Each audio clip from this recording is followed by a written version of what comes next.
good evening to you all. My name's Jane Kader, and I represent the Institute for Entrepreneurship and Private Capital at London Business School. Delighted to be with you this evening, and even more delighted to welcome both Joseph Fitzgibbon and Franky Athill as our speakers this evening on the subject of growth hacking for startups. A subject area which I think is long overdue to be covered as part of this series, the Entrepreneur's Journey programme.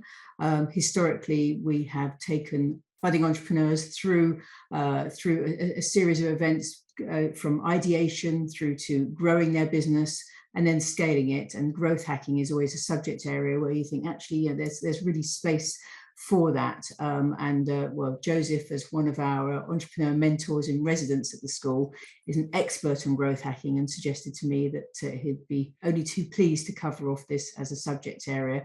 And clearly, with such an extensive audience coming online this evening, it's of enormous interest, and I'm absolutely delighted and very privileged to be welcomed to such great speakers to be able to deliver this particular subject this evening. As I've alluded to, this is part of a series, and many of the events are open to non-LBS students. So welcome to those of you who have come from outside of the school. We record the sessions, and we do quite often make the content available beyond the school's four walls. So do look out for recorded footage, which will typically appear either on a YouTube channel for the Institute for Innovation, for Entrepreneurship and Private Capital, and or at london.edu. So we are building up a library of the online content, and it's a most fantastic series for you to be tapping into and essentially enabling you to grow your business at the same time. In fact, the next event on the 1st of November is all on the subject of blockchain for non-techie entrepreneurs. So again, a very current and relevant subject area, and again, delivered by one of the internal resources that we have available to us at London Business School. So I do hope you'll be able to sign up for that, and look forward to seeing many of you for that event, which I think runs actually very well as a sort of natural follow-on to tonight's subject area of growth hacking. So as I say, both incredibly relevant subject areas. So without further ado, I'm going to pass the mic, the metaphorical mic, over to Joseph, and he in turn will pass over to Franky. I'm not going to introduce the guys other than to say that they are our speakers this evening. They are going to be introducing themselves as part of their talk. So if I hand over to you guys, and Joseph, I think you are going to be speaking next. Is that right? Yeah. So yeah, it's great to be here today. Talk about growth hacking. It's a kind of new form of marketing. It's changing the world. I'm obviously very, very biased because that's the career I have. But keen to give you some kind of high-level overview, but also some quite practical tips. In terms of questions, we've got a pretty big audience today. So if you want to put them in the chat, then we can address those as we go along. And if there's specific questions you have around your startup, then please just stalk us on LinkedIn. Cool. Here's some fancy billboards I made. Cool. So in terms of agenda, we'll do some intros. We'll talk about growth marketing and what it means. We'll talk about unit economics and the kind of measure of how we think about value in a startup rather than in a kind of traditional P&L world. And then we'll give you some growth advice, which should be relevant if you want to join a startup or you're looking to create your own startup, in terms of reducing your marketing costs and increasing the value of customers. Right, so just a quick intro of myself. I've worked in growth marketing for 14 years. I'm an alumni of London Business School. As Jane mentioned, I'm an entrepreneur, mentor in residence. I had a career in consulting before business school, and then post business school, I joined a startup called Graze, who were a sort of big D2C scale up in London and the US. And we sold the business to Unilever. I now work with VCs and with founders to scale their business through hiring. So I work with businesses in terms of defining who they need and finding the right talent for them. And I'll pass over to Franky to do the same. Hello there. Good to meet everyone. My name's Franky, and I worked for the last 4.5 years building a company called Patch Plants. It was a D2C plant company. We grew the company from about 0 to 20 million through that phase. Before that, I did a year at a B2B, B2C marketplace for jobs for lawyers. And I worked for Maritino growing his social media account as a digital marketer. And I'm currently working part-time as Chief Growth Officer for Mindful Chef, a food box startup, while I prepare to launch my own venture. Right, sweet. So in terms of learning objectives today, understand what growth marketing is, understand what unit economics are. We'll give you some key bits of advice in terms of CAC and LTV. And I suppose a more general objective is to look smart in front of investors, and also to be able to look at different business models and say, is this business model better than this other one? And have a lens to look through that. So we'll kind of do a bit of a double act between Franky and I. I'll do a first bit and then we'll pass over. So what the hell is growth marketing or growth hacking? I spend my life asking people who have growth in their title list, and most of them don't know. So it's perfectly fine not to know the answer. This is the simplest definition I can find. It is a combination of marketing and product. And in this sense, product means any aspect of a business where a consumer interacts. So it could be the physical product that's sent through the post. It could be the packaging. It could be the website. It could be the email journey. And growth marketing is when you're combining both of those functionalities together, and you're evolving the product simultaneously as you're evolving the marketing strategy. So this is the strategy that the vast majority of sort of modern businesses use. So you're kind of Googles and Amazons and Facebooks of this world are all doing growth marketing. And it's basically a new form of marketing that is a more holistic view of running a business. So very quick example. So from a sort of marketing perspective, your marketing would be running Facebook ads. A product manager might say, okay, let's launch a premium tier of a product. When you think about growth, you think about those two simultaneously. So you'd be looking at Facebook and you say, Facebook is not working. How do we get it to work better?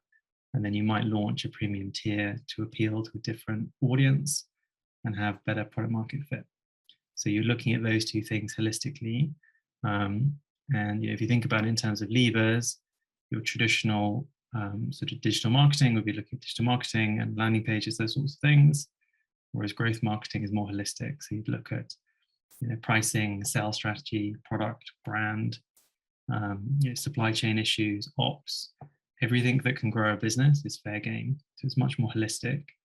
It's much more complex, and the route to success is much less obvious than it would be in the past. So a lot of businesses have moved towards growth marketing model, where their growth managers or their heads of growth have a very, very large remit in terms of what they're able to do for the business. Sweet. If there are any questions, feel free to ping them in the chat.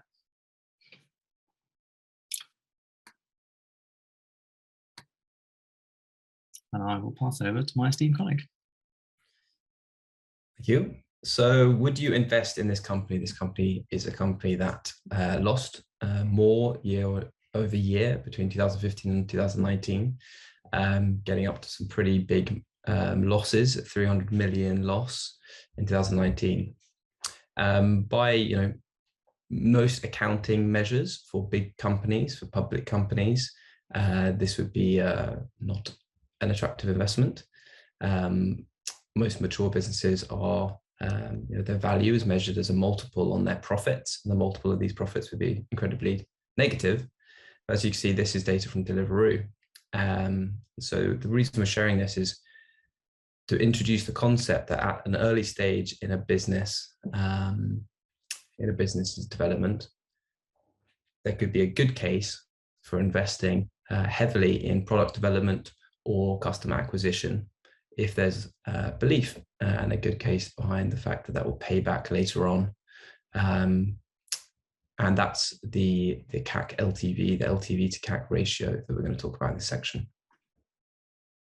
So startups measure value on a per customer basis. This is what we call unit economics. The customer is the unit, And it's all about the ratio of the lifetime value of that customer, the amount of profit that customer brings in its lifetime with the business, versus the cost of acquiring those customers. CAC, which is also called CPA by some companies, it's customer acquisition cost. It's the variable cost of acquiring a customer. So some costs are included in it typically, and some costs are not. It's the variable costs that we tend to include. So also worth highlighting that it's the point at which a customer actually pays you money. And some customer journeys start with just capturing an email address or trialing a product. We usually don't count that as the key moment. So it's all the cost up to getting them to actually pay you for the product. And the lifetime value is a measure of the gross profit generated by the customer over the customer's lifetime. Typically, we measure this over a cohort basis.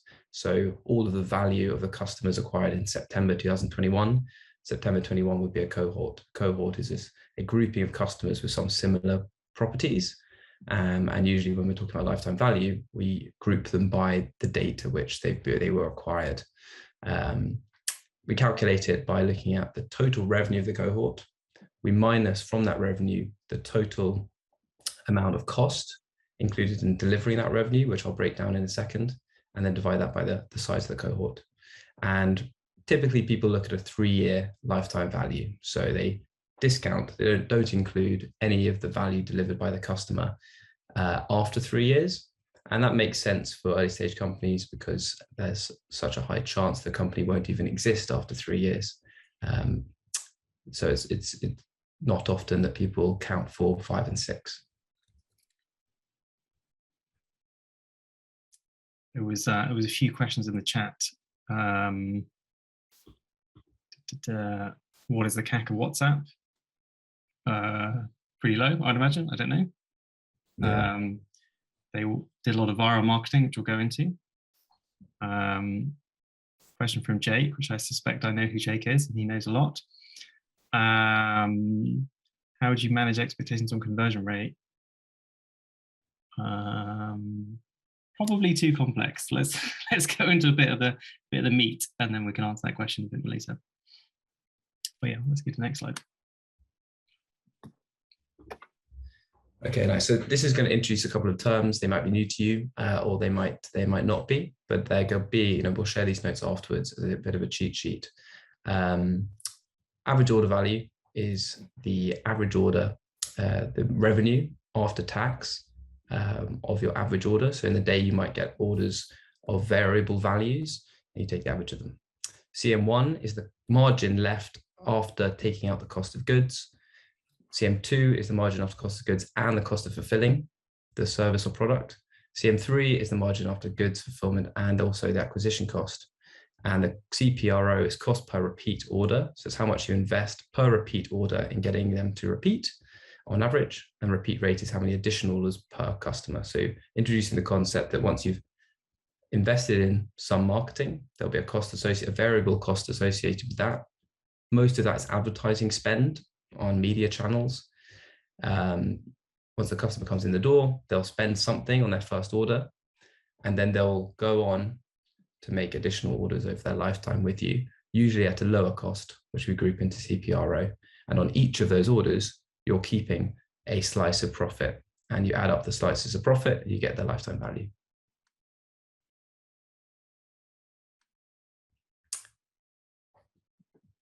Do you want to take away the quiz? Yeah, I'll do this. So yeah, in terms of like a few 4 categories, it's either LTV, it's either CAC, it's both or it's neither. If you guys want to shove some comments in the chat, we can have a look. So if you were paying £500 a month for a retainer on Facebook, where would you put that in those categories?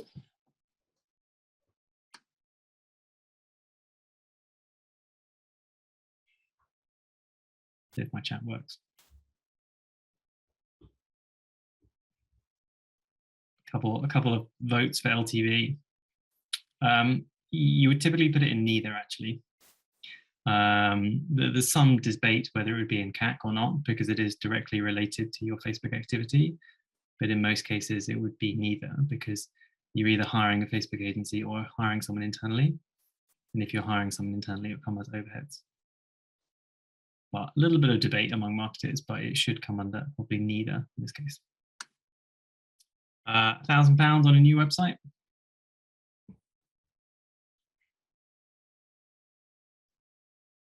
Got a vote for neither.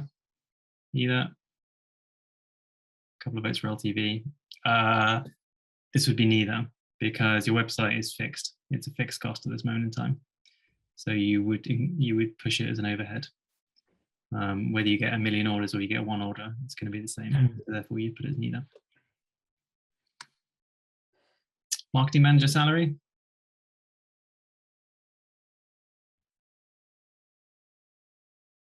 Yeah, I gave you the answer before. So yeah, it's neither. I mean, Franky and I were debating this afternoon, and the short answer is there's a big difference between what you would necessarily tell investors and what you would necessarily run it yourself. So you want to get your CAC as low as possible, because that is the best thing to do. So therefore, you want an excuse to remove all of those expenditures. So in this case, you would normally exclude wages from that, and anything that was similar to wages, so like a Facebook agency, would come under that. And the final one, £7 to pack a product and ship it.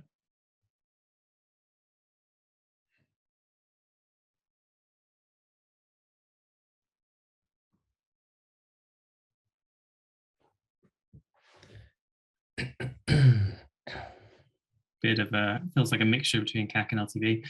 In this case, it would be LTV, because these are the costs that you're removing from your revenue. So this is the direct variable cost that it would be included. Does it mean the CAC is underestimated? I'm assuming this is referring to the previous ones. The answer is yes, it probably is. But it's also just common not to include it. So if everyone is not including it, you don't want to be the only person going to a VC where you're including all of your wage costs, because your numbers will look artificially low. So the reality is that people don't include them, even though they arguably could, but it's common not to.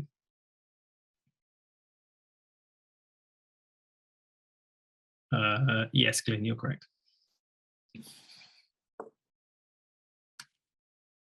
I'll pass back to Franky. Nice. Yeah, I think there's a question up a bit up top that I'll address as well, which is the three-year point. So why is LTV measured over a 3-year period? Again, it's just a typical. It's just what's typically picked in the VC investing world. So it's used. If we all use 3 years, then it's easier for investors to compare companies on a more like-by-like basis. But when managing your business internally, it's a good idea to measure on 1, 2, 3, 4, 5, and 6 year, and understand what your LTV to CAC ratio is over time, because payback period is important. The longer your payback period, the more money you're going to need to cover your overheads until you're turning a profit. So generally, a shorter payback period is better. If you can get a high ratio of LTV to CAC quicker, then that's going to deliver the profit in earlier and reduce the cost it's going to take you to get to that point in the business maturity. Yeah, I think also with the 3-year period is you typically will have very little data, so the accuracy of your forecast is going to get lower and lower and lower. So with patch plants, for example, you don't know what's going to happen in 5 years' time. People are going to, when you're 6 months into patch plants, you don't know whether people are going to be ordering a plant once a week or once a year or never. So it becomes very, very academic at that point. But once you have 6 months worth of data, you can start to have a rough indication of 3 years, but you wouldn't be able to predict 10 years out. Yeah. Okay, sweet. So on this slide, we're showing the range in this ratio, this golden number, the LTV to CAC ratio. So anything below 1 means that you're making a loss on your variable costs. This is unsustainable. It means you're acquiring customers for more than it costs to ever pay back. So you're definitely going to make a loss. This is justified at the early stages, very early stages of the business, because you can extract from it learnings that you can turn around your product or your marketing and become profitable later. Obviously, the length of time that you can afford to be running your business in this way determines on the fundraising that you've raised and therefore the runway that you have. Between 1 and 2, it means you're profit making on variable costs. But as we've just learned from those examples, there's a lot of costs involved in delivering your product, running your business, all your salaries probably being the biggest cost that aren't included in this calculation. So generally people think about it as you raise some funding that's going to give you enough runway by covering all of your fixed costs. And then your CAC LTV ratio is just about your variable costs. And if you can get that above 1 to 2, it means that when you're at enough scale, you will have a profitable business model. 1 to 2 is unlikely in your first couple of years of business to be big enough to cover the fixed costs of hiring enough people. Therefore, people aim for 3. And again, this is an typical investor benchmark for a healthy investable proposition. So 3 generally means you're profit making on fixed as well as your variable costs. So you're making enough profit from this ratio to cover your overheads. Also, there's probably a buffer in there to account for uncertainty on repeat rates. All the calculations we'll look at in the examples I'm going to share, when you're in your first year or 2 of business, you haven't even had long enough to measure the lifetime value of customers because you haven't had any customers for more than 1 or 2 years. And therefore, you're going to have to use some assumptions over their repeat rates in your model. And therefore, aiming for 3 gives some buffer if actually repeat rates or your margins turn out to be lower than you hoped. 3+ is highly profitable. And at that point, businesses typically think, should we be investing harder in marketing and trade off some of that profitability on a unit basis for scale, for more customers? So you'll see most healthy startups running at 3 intentionally. And when if they creep above 3, then invest harder in marketing. Next slide. Get to that question at the end, maybe. So here's some examples. I've got 2 examples here of completely different business models. And what I wanted to do is just give a breakdown with some realistic numbers for 2 very different business models that both have an LTV to CAC ratio of 3, and therefore would be, would tick an important box in most investors' assessments. So this first one is a D2C non-subscription business. So it's my funky hat company. You can see that at this stage, I would have to run the business for probably, a year to collect accurate repeat rate data for 12 months. And then I've extrapolated that out for, what I expect in year 2 and year 3. If you look down the stack on the right, and this is a good template to build, I think, for any business, you can see that the average order is £65. So on average, when people come to business, they spend £65 on their orders. My suppliers charge me £22. So the £22 is my COGS, that's cost of goods sold. So how much I have to give back to my suppliers. Then I have to deliver the product, and that costs me £15. And that leaves me with a CM2 of £28. So CM2 is the profit I'm keeping from each order that I deliver. And then CM3, it takes out the acquisition cost. And I'm in this example saying it's cost me £14 on average to acquire 1 customer. The way you calculate that is you take all of your new orders that you've taken in this period, let's say this month, and then you divide by all of the advertising spend. So all of the variable marketing costs, as we discussed. That leaves me with a CM3 of £13.07. So that means on my first order, I'm taking £13.70 from each hat sold, each customer acquired. And then you can see some of those customers go on and buy hats, but it's not very often. So if you look below, you can see that the repeat rate here is shown in additional orders per customer acquired. So I acquire 1 customer, on average, I get another 0.5 orders within year 1, 0.85 orders within year 2, and then 1.1 extra orders within year 3.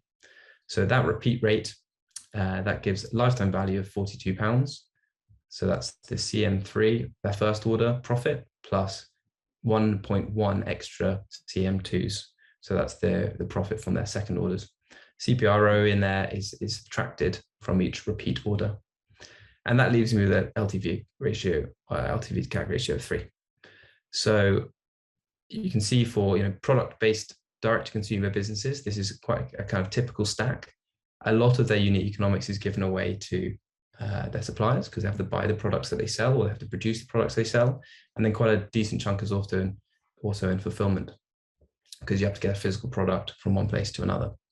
And while some customers come back for non-subscription businesses, often it's not that often that they come back. They have to remember you, they have to have the need again, they have to come to you, not your competitors, a second time.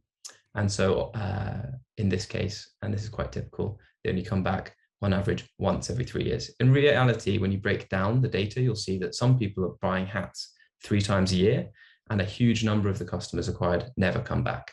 That's very typical of non-subscription businesses.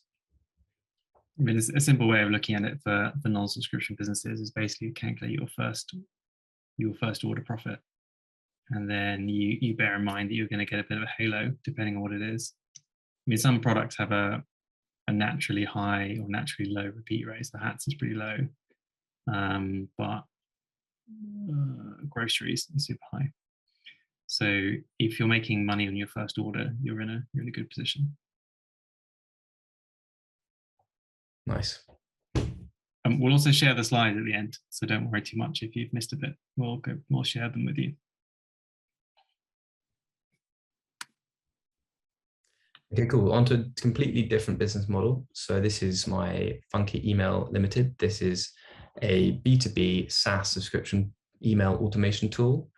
So if you imagine this business, and imagine it's got a 1-year minimum contract and it's £250 a month, then you can model out that the average order value is obviously £250, and we get that every month while the customer is subscribed. The APIs and the other hosting that I pay for probably cost about £36. So, much lower percentage of my AOV is going on my COGS because it's a digital product, not having to pay for physical products or shipped around the country. Fulfillment cost also very low as a percentage of the average order value at £10. Just the card processing fees, which are typically included in fulfillment. But my CACs are much higher than my hat business. So my CACs are £800, and that is, typically they are much higher for this type of product because there's a bigger sales cycle, it's a bigger decision. There's way less people in the world who need this. You have to reach those very, niche digital marketers in companies that have this problem when they have this problem. And often these type of products will have a sales team behind it, and all of that variable cost would be included in the acquisition cost. And that means on the first order, if it was just a 1-month product, it would be a loss of about £600. But I've been aware of that risk, and I put a 1-year minimum on the contract. And you can see the repeat order. I also invest some money, about £130 on average per repeat order, in maintaining my subscribers, sending them great gifts at Christmas, and when they lapse, getting them back by firing the sales team back up. You can see how the profit breaks down over the years, and we're left with a lifetime value of these customers of £2,300, which is the same ratio of LTV to CAC of 3 as the hats business, but with a completely different makeup. That's it. Cool. So a couple of truths about kind of rules of thumb of unit economics to bear in mind. So your CM2, so that's your contribution margin before marketing costs. So that's your profit after your average order value, subtracted your COGS and your fulfillment cost. That should increase with time as you scale and optimize. A lot of your company should be working on those two numbers very, very hard.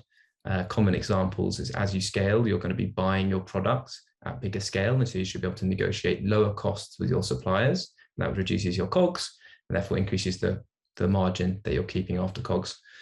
However, CACs do generally increase with time. Some companies manage to avoid this, but generally you see them going up. And that is because early adopters, people who find your product or react to your marketing most readily at the early stages, they tend to be the people who want it most. And so then they'll be cheaper to acquire.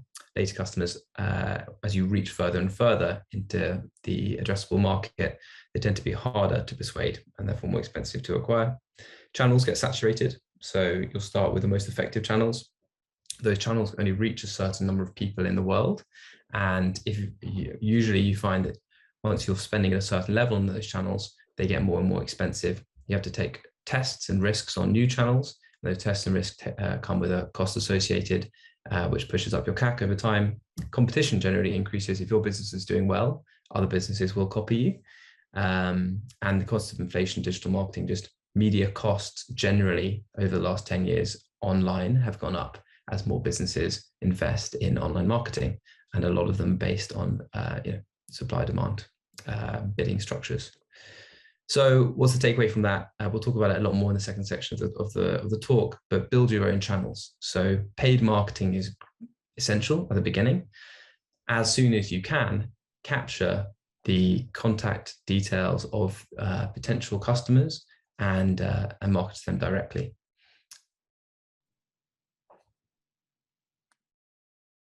Cool, right. I'll hand over to the next section just to kind of clear the chat. Is it more effective to use feet on the street, direct sales, lead generation, or for early startups? Don't know. Depends what it is, really. The only advice I can say is to try it. It depends on the nature of it. It's difficult to say. I know some people are doing a lot of in-person sales and having good success, but it depends on the nature of the business. If you're selling warships, then it's probably good to have people on the ground who are building relationships. If you're selling cheap things, probably not. Can't focus marketing, reduce CAC. That's a good segue to the next section, I think. Cool. So basically, wanted to give you some advice in terms of like how to think about marketing at a high level. This is not how to hack Facebook and how to hack Google. This is more around the sort of growth marketing that we talked about in terms of how you think about them holistically as how you think about how you evolve your product rather than just saying, okay, how do I hack Facebook?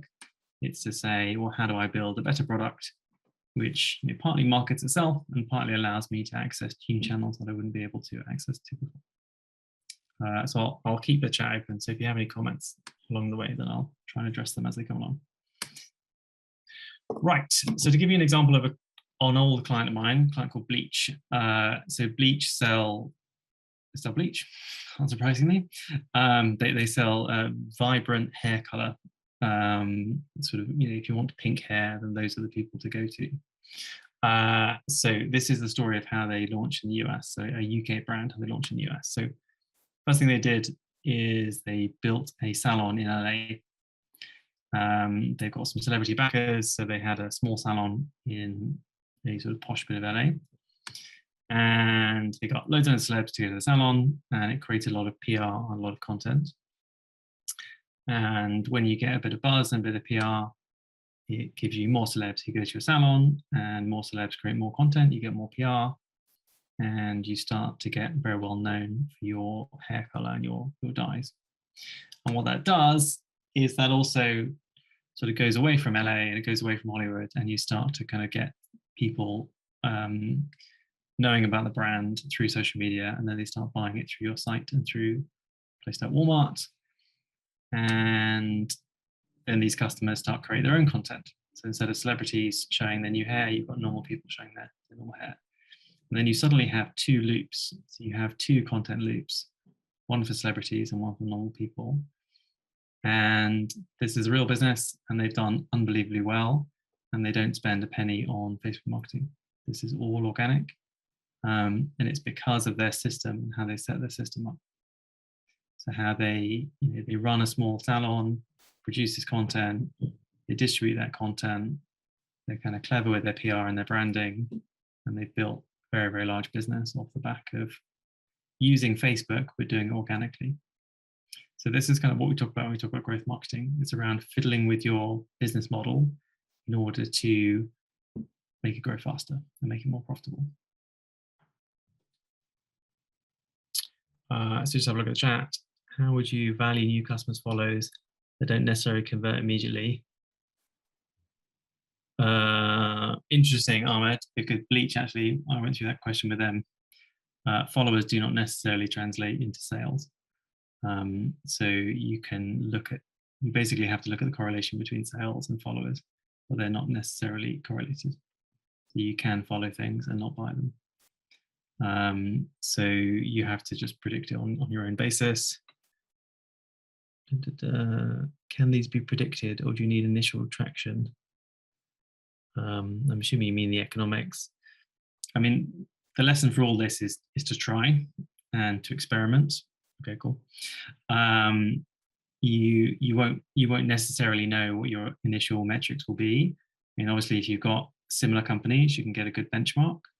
But your normal metrics when you first launch are normally fairly bad, because it takes time to get your product market fit, to describe how you're selling the product, to get the right price point, to get the right color, shape, flavor, etc. So it does take a little bit of time, but you can look at other businesses that are successful, and if you've got a good relationship with them, they'll tell you what the numbers are, and therefore give you a range to go by.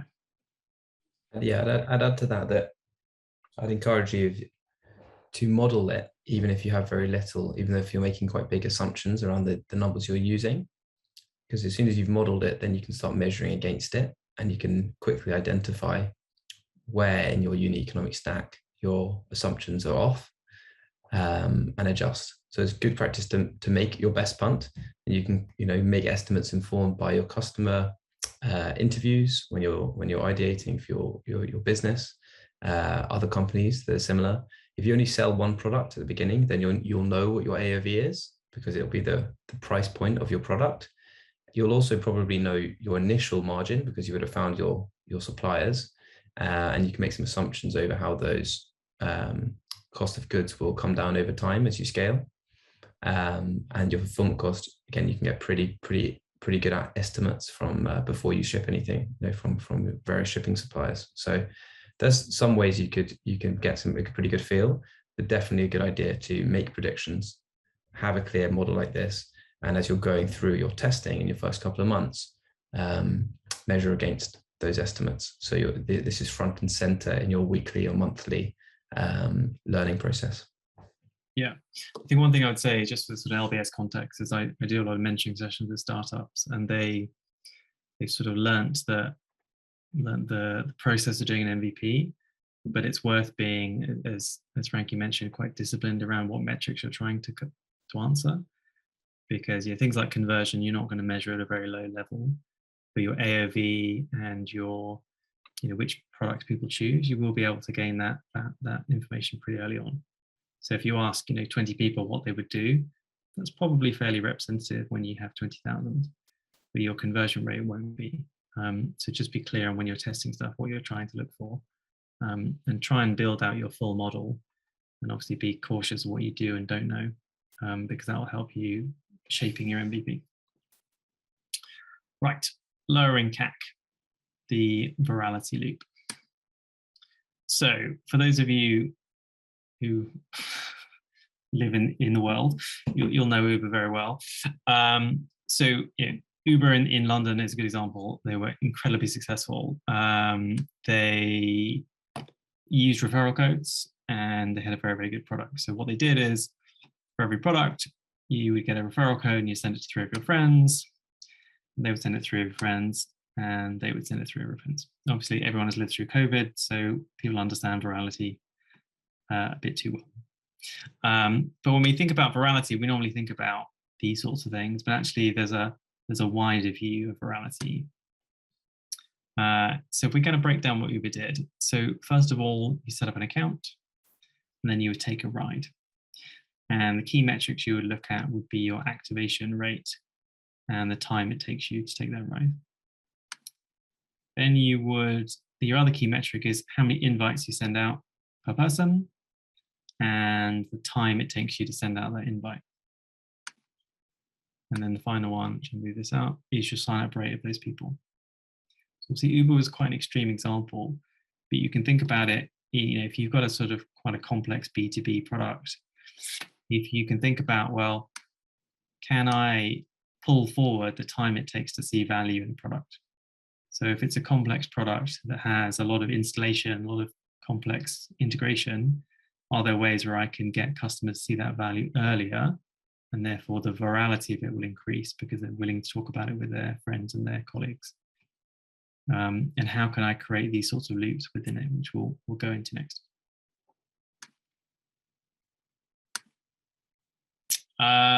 So when we think about virality, as I mentioned, we think about kind of coronavirus and we think about Squid Games.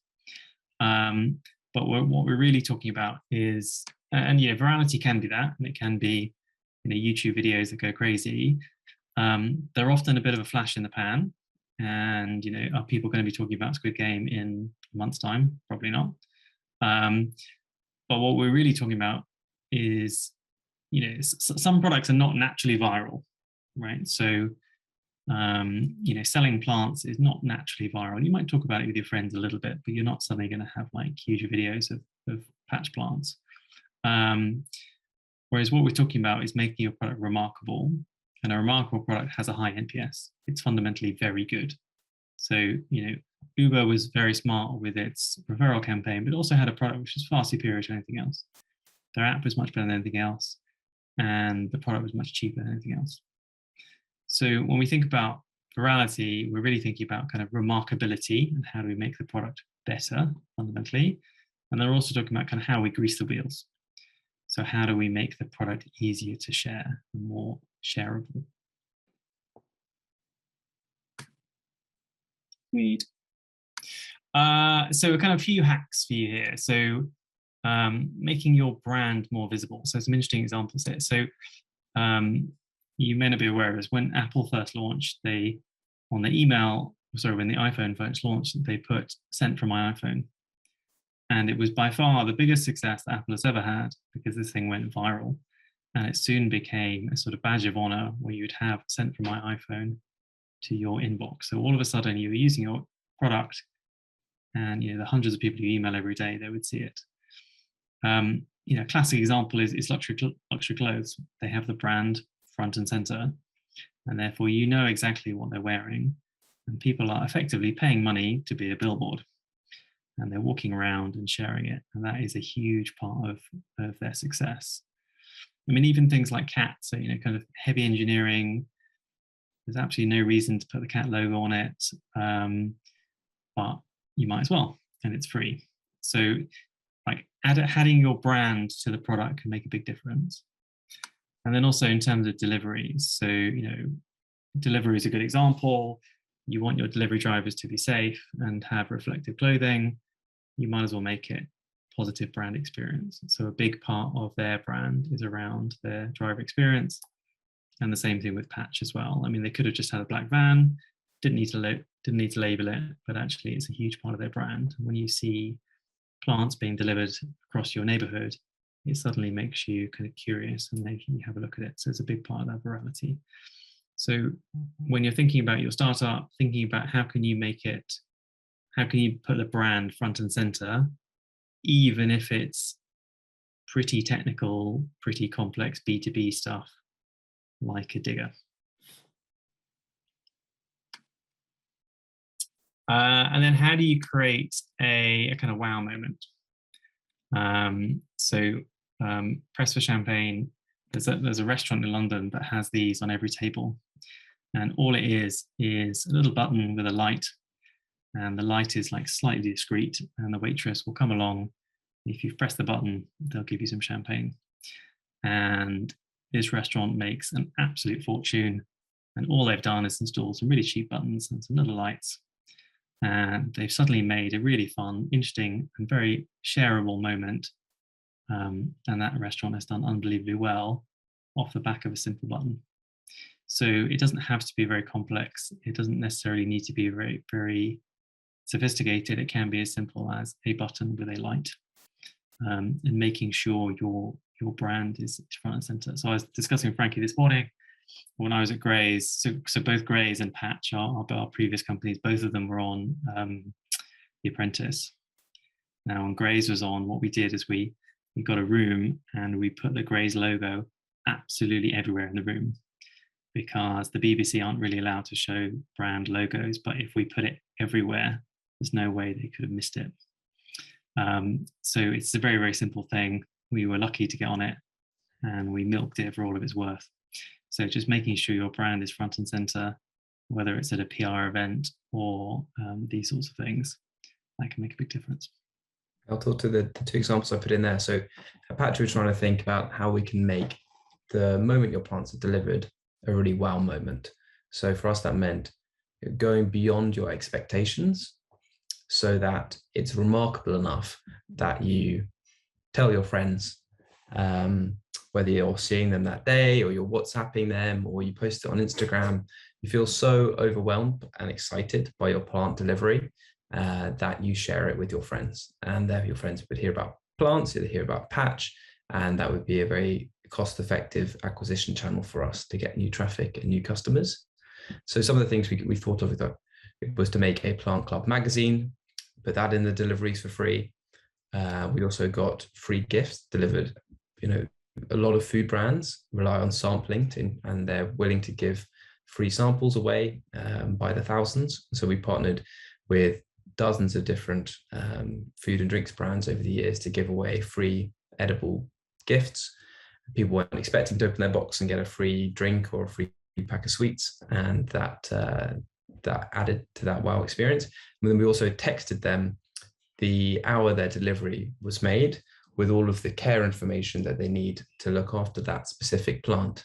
And that's so different from their experience buying plants from a garden center where they get it home and they have no idea how to look after it.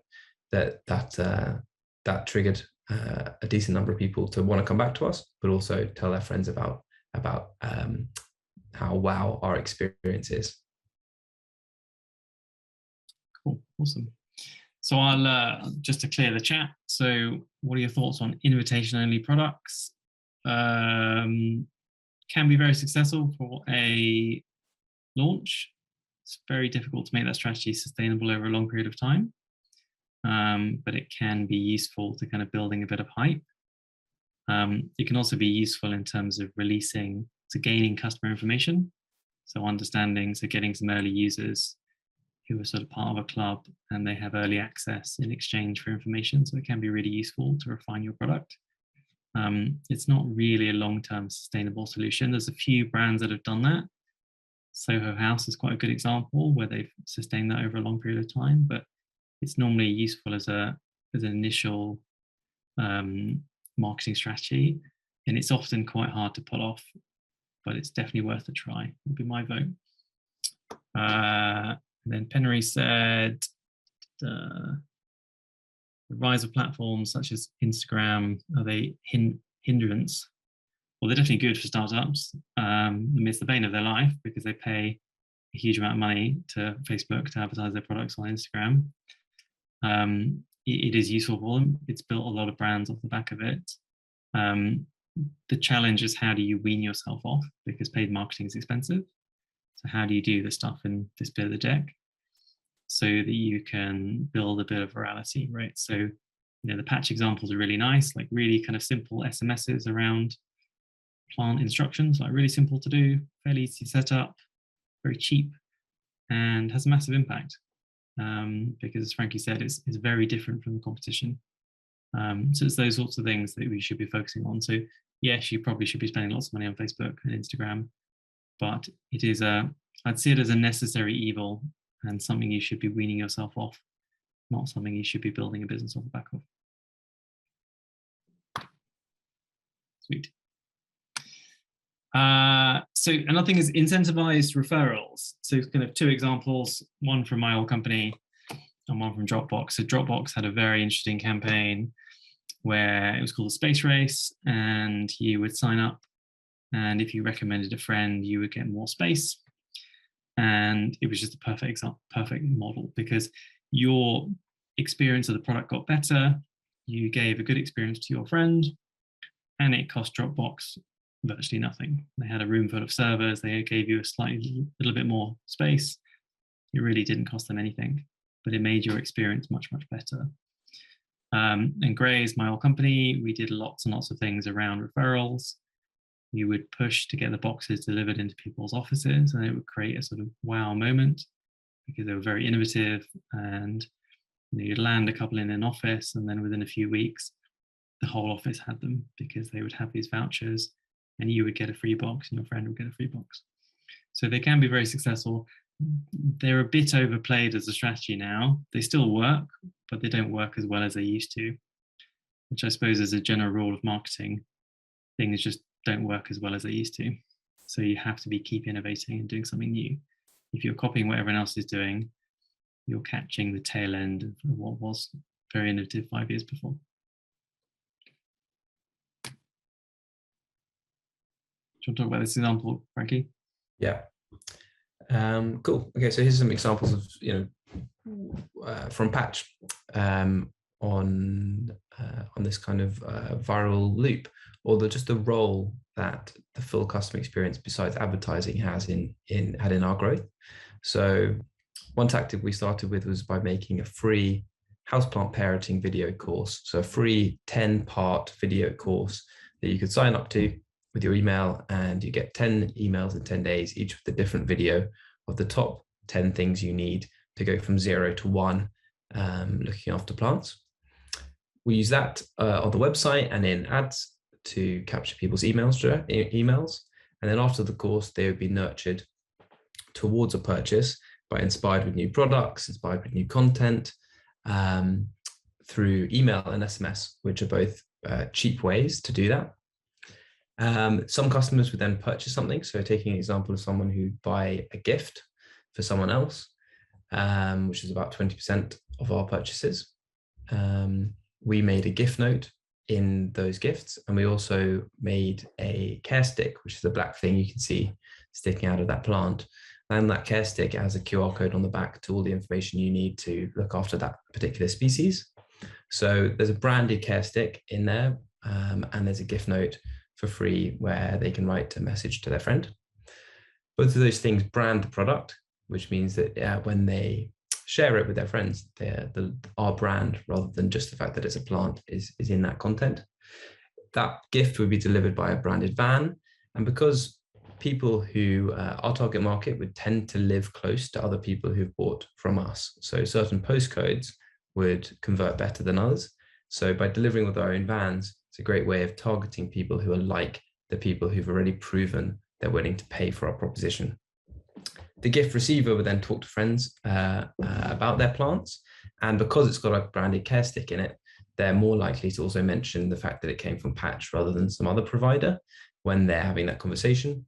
I think to an earlier point that Joseph made, like, if you're selling printers, it's going to be really, really, really hard for you to encourage your customers to talk about your brand, because it's just not a conversation worthy topic. I think plants is probably somewhere in the middle, where people do like talking about their plants. It's a hobby. People often like to talk to their friends for care tips on plants. And because they're kind of big visual things in people's homes, people often comment on people's plants when they go over to their homes. And then you have things that are incredibly remarkable, like Squid Game, which is, everybody can talk about it because they know everyone else has probably seen it at the top of Netflix. It's an easy conversation starter. It's very different from other shows they've seen. So you have this scale of, like, the category you're in will make this virality process easier or harder by nature of how conversation worthy your product is. And then the last step there shows on Instagram, we have a huge number of people taking photos and sharing their plants because that unboxing experience was remarkable and, crucially, very well branded. Yeah, that's a great one. There is that you didn't have to put the brand on the stick, but actually it's a big part of it. And it does give you that incremental lift because you get all of those mentions on it. On the printer example, you could have like not black and white. You could have like leopard printers. That'd be quite cool. But there's definitely things you can do in kind of boring categories, and making boring categories fun is often quite successful. Just to clear the chat, how to viral hack a product which you don't want to share. It doesn't necessarily mean like sharing one-to-one. So, a PR strategy for kind of mental health could be quite successful. Your strategy itself could be to get people to share it. because fundamentally that you're right, they don't share about it, they don't talk about it, but it could be to get people to share it and therefore have conversations about mental health. I think, you know, as Franky said, some things are more viral than others. Printers is a fairly dull category, and some things people just don't want to discuss. So like a lot of health questions people don't want to discuss. It's just kind of ways of making it easier to discuss for the people who do want to discuss it. Yeah, I think there's also those examples I think are great, because you only need, if one of your customers refers one other customer successfully, then your business is going to fly. It's going to grow exponentially, probably, or very, very quickly. If it's a big success, if you can get one customer on average to refer just 0.1 customers, that's enough to transform the profitability of your business. If that'll reduce your acquisition costs by 10%. So you don't need everyone to post on Instagram about your product. It could be just as transformative for your business if you can get each customer to text one trusted friend that they're not embarrassed to talk about about condoms or mental health to. And because they're texting just one person directly, the weight of that referral might be much more impactful than an Instagram post. So if you're targeting people who are niche, and like this is very applicable to B2B SaaS products, like no one is going to post on Instagram about their email client, but they might email it or WhatsApp it to their mate who does the same job in another company. And because it's a direct type of referral, it could be very impactful. Cool. So just a few comments in the chat. These are very B2B, these are very B2C. Are they more B2B? A lot of this is the same, right? You still, B2B, you're still dealing with consumers. They just happen to work at companies. So, CAT is B2B, but you're still making it more viral. I know lots of companies who give away free t-shirts and free hoodies. And it's a really simple thing because the consumers, the employees of a company love it, and they wear it on their Zoom calls, and it makes it more viral, right? If you got some free hoodies from a supplier of yours, you feel good about the brand, you're more likely to talk about it, you're more likely to wear it, and people will talk about it. So a lot of these are relevant for B2B, but I think the same principles is true in terms of like creating a wow moment, whether you're selling a plant or you're selling some sort of complex B2B thing. The principle of it, I think, is still true. Yeah, I can give Riff a really good example. So Ametria was the email client I used at Patch, and some examples very similar to these that they use is start with a free course on email marketing for any marketeers. Give a fantastic video course away that helps people skill up on email marketing. Collect a load of emails for free for that content. Nurture those emails through a great blog on top tips. And then what they did was organize a conference for digital marketers in London. And at that conference, they invited me to talk on it before I was a customer, which was very smart because I was flattered to be asked. And really, it was just a bit of a trick to get me there. And then they filled that conference with by giving free tickets to all of their existing customers, so that when I was at that conference, obviously I talked to their real customers, and they invited the very happy customers. So I heard a load of really great reviews when at that conference I asked them what Ametria was like as an email product. So it's a very great example of a B2B sales cycle where they're using cheap and free channels by capturing customer data, building their own channels, leading with content, targeting the right people through that content, and then using referral and virality as part of their sales cycle. I was much more likely to listen to the other real customers and judge the usefulness of the product based on their referrals than I was to listen to the salespeople. So that really got me over the line. That's a smart move. I think the B2B companies that are doing very well are taking a leaf out of the B2C businesses that are doing well. I think that this people don't want to deal with salespeople, right? That's the reality. So these sort of interesting and fun ways to advertise the product and demonstrate the value of the product are always useful. So lesson learned for this is innovate. Try lots of things. This stuff is pretty cheap. These are all kind of fairly cheap ways of improving a product. So kind of innovate, but also don't underestimate the power of these small things, and don't think you need grand channels or ideas. A stick with some plant labels on, with some plant instructions on, great, works really well.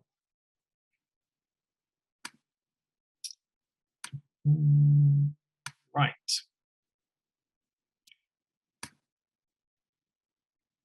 Cool, let's go on to LTV. So here's a few ideas on LTV.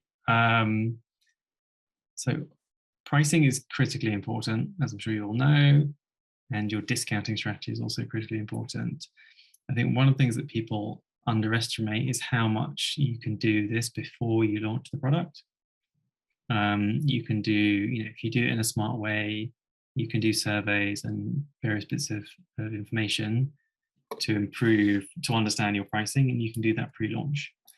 So things like a Gavel Granger, Van Westendorp, those sorts of strategies can work really well. And actually, when you're pre-launch, it can be quite difficult to know what your metrics will be. So you're not necessarily sure what your conversion rate will be, but you can test pricing. And the vast majority of companies haven't tested pricing. They've just guessed, or they've copied their competition, and the competition also haven't tested pricing. So it's often a very, very big lever, and something you can do very early on. And people assume that you should be testing pricing as much later stage business, but actually you can test it pre-launch. Also think about how you play around with how the product is consumed. So do you pay for it? So changing kind of who pays for it, when they pay for it, and can you appeal to different types of consumers as a result? So if people are kind of pushing back on a subscription, can you offer them a one-off product, right? And if people are quite happy with a one-off product, can you offer them a subscription, right? Could you do a patch subscription where you pay £20 a month and you get a free plant? You get a plant every month, right? These sorts of ideas can make a big difference, and they can also appeal to different types of consumers and different types of behaviors. And in a B2B setting, can you have a enterprise version or a sort of SME type version? And how do you differentiate that? So a lot of companies will charge based on usage, which is a good way of discriminating against them. So they'll charge based on seats or traffic numbers or those sorts of metrics. And that's a good way of splitting out your customers and ensuring they pay different amounts. And then launching new products for different niches. So when I was at one of my old companies, we had a product where a mechanic would go to a car that you wanted to buy, and they would inspect it for you, and they would tell you if you're buying the right car or not. And previously we had one product, we had just one service. We split it into a small, medium, and large. And first of all, our conversion went up because we appealed to different consumers who wanted different products that we didn't have originally. 50% of consumers went for the most expensive option, which we weren't expecting. And our profitability increased massively, and we're able to push more money into performance marketing. So a relatively simple change grew that part of the business 100% in about a month and a half. So these things can make a huge difference. And you also need to be cautious of which customers do you want to appeal to. So it could be that SMEs are too small and the product's not right. But think about how you can change the product to fit those different criteria.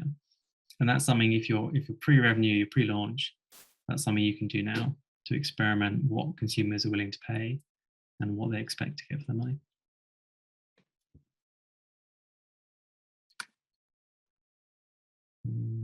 I'll pass to Franky for some patch examples. Yeah, a couple of examples on those topics that we actually did at Patch. So one big one that increased our lifetime value was actually stopping doing discounting or cutting it back massively. The reason we did that was we found over the last couple of years, the tech behind discount websites has improved a lot, which meant that if we gave away a discount, let's say in one advert to help grease conversion, they were very quickly picked up by Chrome scrapers and put on discount sites.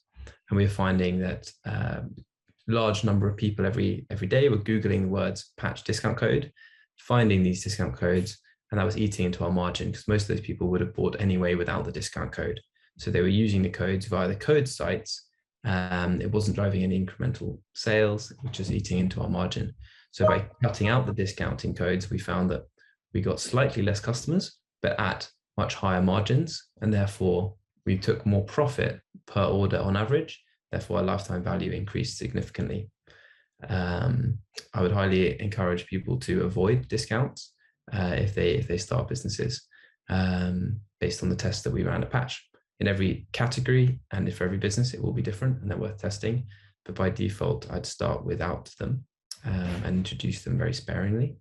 We also added bundles. So this was instead of just buying a plant and separately having to add the pot to your basket, or instead of adding 3 or 4 plants, we shortcutted people's shopping flow by allowing them to buy a couple of plants or plant and a pot together in one click.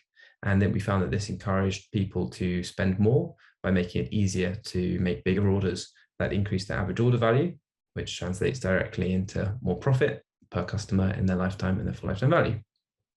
We started for the first couple of years only delivering in London because it was very difficult to deliver plants in boxes nationwide, and they'd have to go into a box if they're outside London. But when we started delivering outside London, we found a large number of our London customers sending gifts to people across the UK. And that added a whole nother purchase opportunity for each customer that we acquired. So people could buy something for themselves or for someone else. That meant that we tapped into new purchase opportunities that we weren't tapping into as much before. Because before you couldn't send your granny a plant in Scotland, and then suddenly you could. And that increased the repeat rate of customers on average and therefore their lifetime value.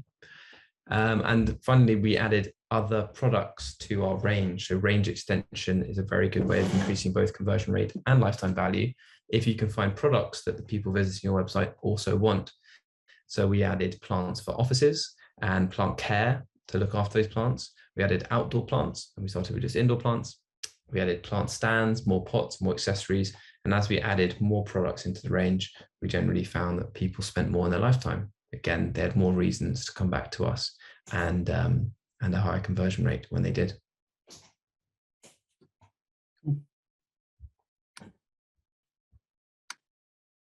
So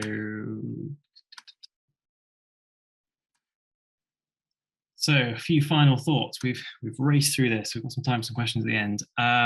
So a few final thoughts. So unit economics are critical to determine the viability of a business, both for investors and entrepreneurs. The traditional metrics that you'd measure with a business, profitability, these sorts of things, they have use, but it's very complex. So a subscription, you're paying for the marketing cost up front, but the value of that consumer will come in over time. So on your first year, you'll be making a loss, but you'll be making profit later on. So those metrics are changed, and that's the fundamental sort of currency, I suppose you call it, of growth marketing.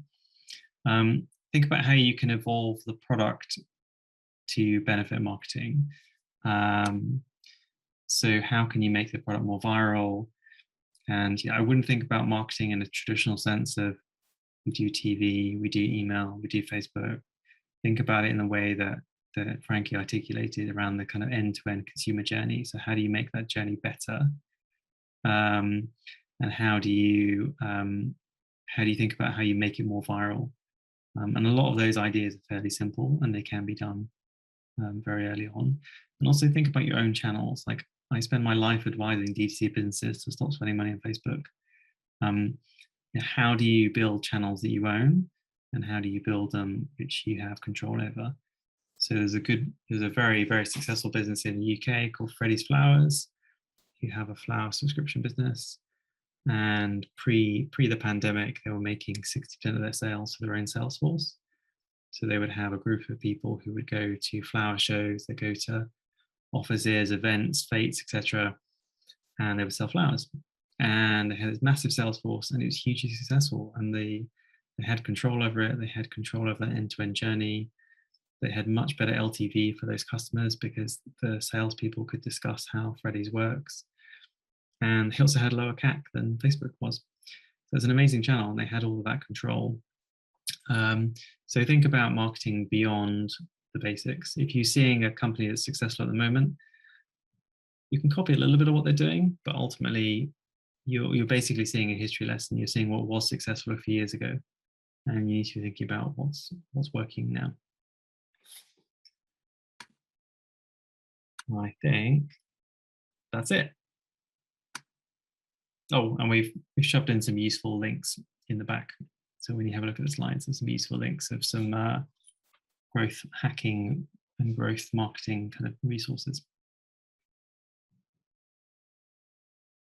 That's great. Thanks, guys. Absolutely fascinating. Tremendous amount of content in less than an hour and a half, and answering questions along the way. And I'm conscious of the fact we have 10 minutes left. So whilst the questions have been coming in, I'm happy to continue taking more for the duration of the time we have left. Did we cover up everything that was in the chat? I know you've been picking. There was a question about conversion that came early on.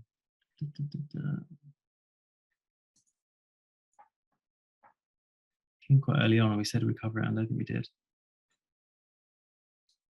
If that person's still online and they want to reiterate it in the chat, that's absolutely fine. Just a couple of logistical issues here. I've been asked several times throughout the presentation whether or not we're going to be able to share the recording and or share the slides. For those of you who are students, this will all be on Canvas. So in a couple of days' time, please do go onto Canvas and you'll be able to pick up both the slides and the recording. And if you are not part of the LBS community, then we may be able to share the recorded link, depending on where we're going to be publishing it. But do drop me a line and we can go from there. I'll be throwing up my credentials at the end of this presentation anyway. Any further questions? The conversion rate one, and we actually tested this quite a lot at Patch. We did tests where, so the question is conversion rate highly tied to price? And it very much is. The further out your prices are from the optimum theoretical price for your product, the more sensitive it will be. We did one test where we reduced all our prices of all of our parts by 18% for a month. We actually did it on 2 weeks, off 2 weeks, and then on 2 weeks, which is a good way of doing a test like that. And we found that conversion rate, when we dropped the price, increased by about 18% as well. So we found a very direct correlation there. Pricing is the hardest thing for you to get right, because it's one of the few things that you won't learn much about by talking to customers. And it can be hard to test because it can be very difficult to split test price. But it's massively important. It's the number one thing that customers will, particularly B2C customers, where it's their own money, it's the number one thing in most businesses that people will that will drive conversion rate. Cool. There was also a question up front from Jake. How would you manage expectations on conversion rate? Brand is investing much more in upper funnel activity. Ooh, quite a complex question. It depends on the holistics of it. It's difficult to kind of isolate it. I mean, a brand strategy versus a DR strategy, I'm not sure we could cover in this session, but I think it's a subject in its own right, isn't it, Joseph? It's a book in its own right. Test it. The only test it and measure it. It's probably the only advice I can give you. Okay. Just really to put up some credentials in case any of you did want to reach out. You're all very welcome to sign up to the blog, the Startup blog at London Business School, which is startup.london.edu, and some fascinating content on there. Our contact details, iepc@london.edu, and please do follow us on Twitter, Instagram. There's just so much content. For those of you who are not part of the school, then it'd be great to be able to embrace you and share some of this content with you in this way. Unfortunately, we can't open up the mentoring initiative beyond the LBS network, or else poor Joseph and Franky would be absolutely inundated, as they already are. But certainly that's all the more reason for you to get closer to the school to see which resources you can actually leverage if you did indeed decide to join us. all that remains really is for me to thank both Franky and Joseph for a most fantastic presentation. I mean, the comments that are coming in just pay testimony to that. So absolutely wonderful. And thank you also for keeping to time. I'm sure people perhaps want to now disappear off and give you back your evening. As I say, a huge thanks. I'm going to be making these slides and the recorded footage available to the students. Thank you so much, guys. And well, I will see you both in due course and hope to see as many of you back online as possible for the 1st of November blockchain event, which should be equally as fascinating and enjoyable. So really wonderful session. Thank you so much. Good, guys. Have a good evening. I can say anyone who'd like to reach out, feel free to add me on LinkedIn and shoot me a message. Yeah, likewise. Be careful what you wish for, guys. Thanks so much. Cool. Bye-bye. Cheers, guys. Bye-bye. Yeah. Thanks a lot.